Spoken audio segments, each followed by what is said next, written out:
Okay, we will now be doing the them para sa unoccupied bed making. First one is i-assemble muna natin yung mga equipment natin.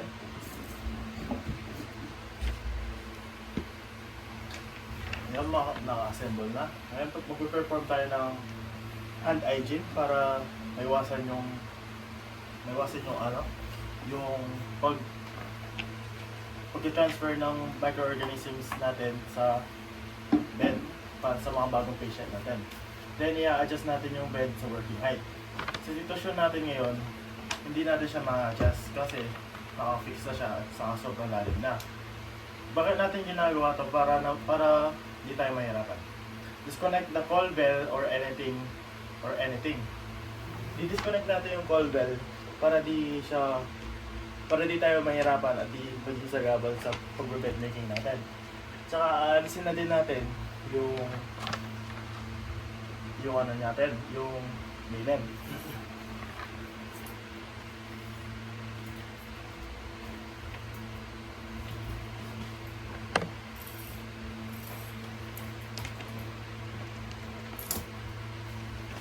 Then next one is fold na natin yung reusable linen. Yung ginawa natin kanina, finold na natin yung reusable linen. Then the next one is i-roll na natin yung soiled linen. Like yung kanina din naman, yung ginawa ko din kanina is i-roll na natin. Tsaka sinet aside na natin. Bakit natin ginagawa ito? Para naman kung pwede pa siyang magamit, magagamit natin siya at hindi siya madudumihan. Kung soiled linen naman siya, kaya natin ginawa yun para hindi ma-spread yung microorganisms or infections na nandoon. Then, isi-shift na natin yung mattress sa bed. Yan, kunyari na-shift na. Then, the next one is place protective pad. Pina-place natin yung protective pad para hindi ma-damage yung mattress. Tsaka, para maiwasan natin yung basta protective. Then, ipupull natin yung bed, yung bottom sheet over the corner. Kukuha tayo ng bagong linen, tapos ipupull natin sa bottom.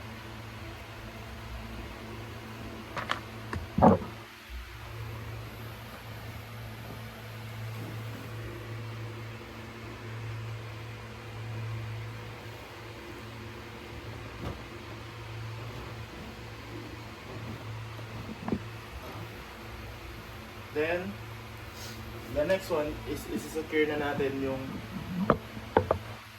other side of the bed.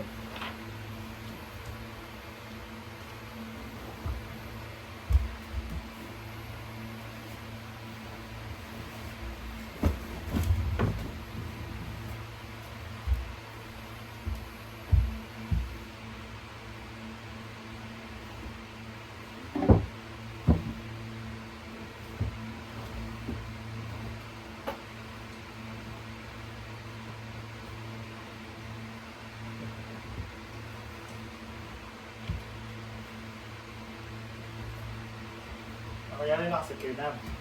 Then, i-replace na natin yung top sheet at saka yung blanket.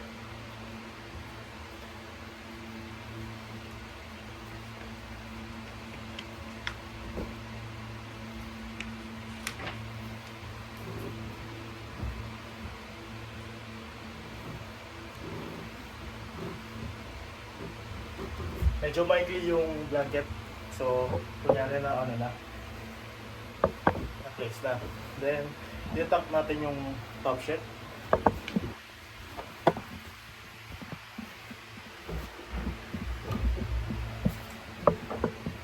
Gagawin din natin to sa other side kaso nahihirapan tayo. Bakit natin tinatak? Para di siya gumalaw or maalis. Then, the next one is place the pillow on the bed.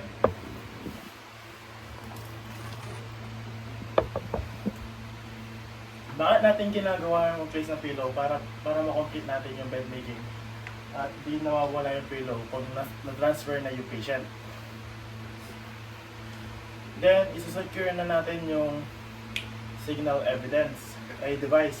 Yung Yung cold gun natin, i-connect na natin ulit. Tsaka, para ready to use na. Then, i-erase na natin yung side rails. Para naman makomplete natin ulit. Then, dispose na natin yung soiled linen na ginamit kanina.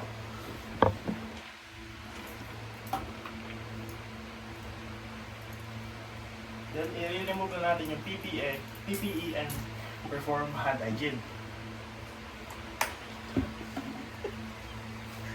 Yan lang, thank you. Good evening po. Ngayon po mag-read po tayo about sa occupied bed making.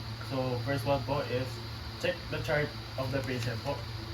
I-check po natin yung chart ng patient para po malaman po natin kung may limitation po ba siya sa physical activity or sa paggalaw para po di siya mahirapan at di tayo mahirapan. Next one po is assemble equipments. Na-assemble natin yung equipments natin para po di tayo mahirapan or maragdagan yung oras po natin sa pag-prepare. Kunyari po na prepared na. Next one is perform hand hygiene. Magpe-perform tayo ng hand hygiene para po di ma-transfer yung microorganism or any dumi or bacteria sa patient po natin from the other patient or sa environment po natin. Then, next one po is identify patient.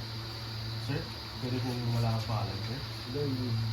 Kailan po kayo pinanak, sir? 1998. Pwede po pa-check yung ID mo, sir? Okay, next one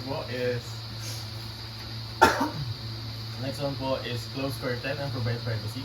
I-close po natin yung curtains or the door po ng room if nasa room po sila para po ma-provide po sila ng privacy at para po mabigyan po sila ng confidentiality para din po na hindi po mahiya yung patient sa gagawin po natin. Then next one po is adjust the bed sa working height po. So sa sitwasyon po natin yun, hindi po natin ma-adjust yung bed kasi sobrang lalim na po niya. So, bakit po ginagawa yung pag-a-adjust? Kasi po, para di po tayo mahirapan sa pag-work. Then, the next one po is lower side rails. I-lower natin yung side rails para po di tayo mahirapan. Then, next one po is put on gloves and check bed linens. Check bed linens po.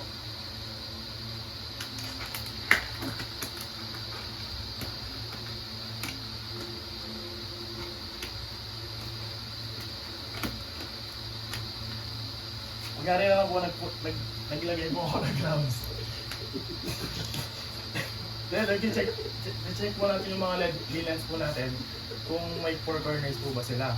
Or i-place po natin yung blanket, yung bed blanket po sa kanya over the patient.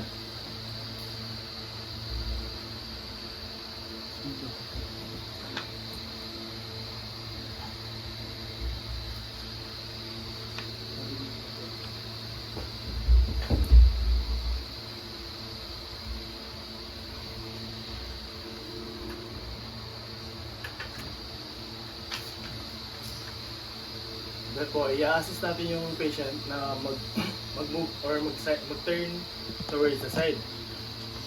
Okay.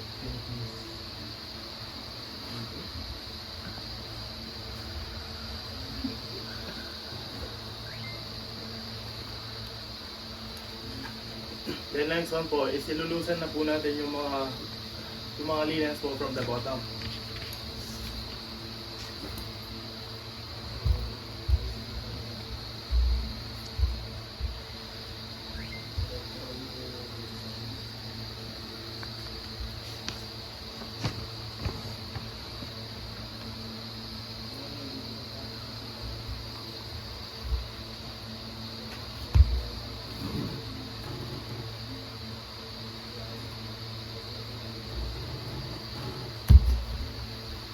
Yan po, fan-fold the top linen. Ginawa po natin, na-fan-fold na po sila. Then next one po is use clean linen and make near side the bed.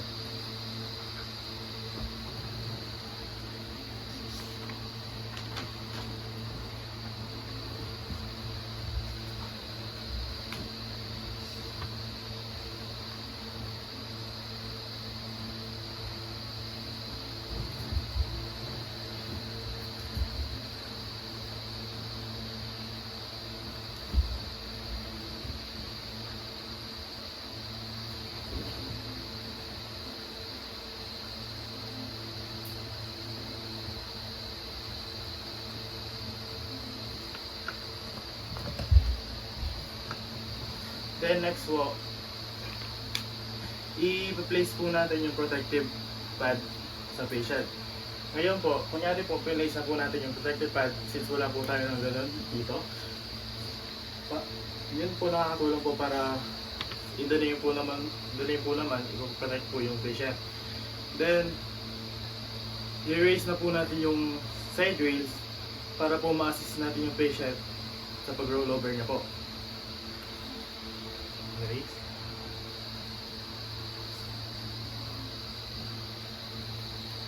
Then, i-place na natin yung clean linen beside ng patient.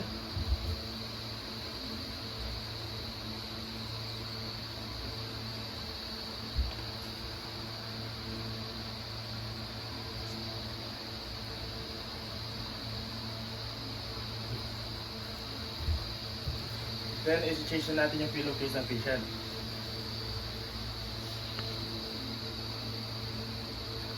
Kunyari po na-change na natin yung pillowcase ng patient.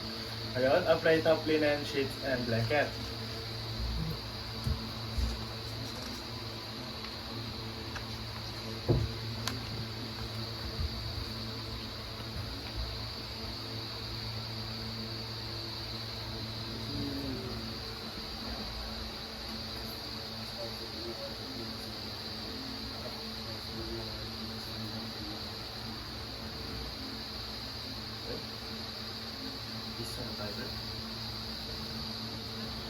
The next one po is secure na po natin yung top linen under the mattress.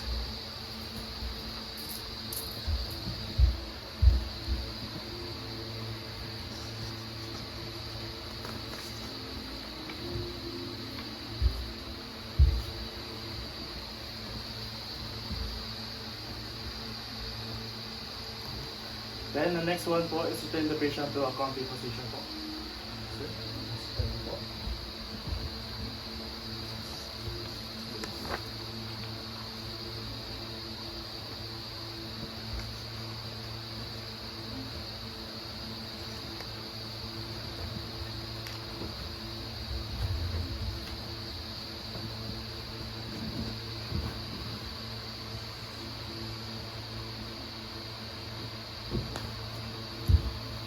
Next one po, i-dispose na po natin yung soiled linen. Ano po pala tapos? I-place po lang sa comfortable position. Are you comfortable, sir? Ngayon po, i-dispose na po natin yung soiled linen properly. Kunyari po na-dispose na po natin ng properly yung soiled linen. I-remove na po natin yung PPE natin, tsaka nag-perform na po tayo ng hand hygiene. Yun na po. Thank you po.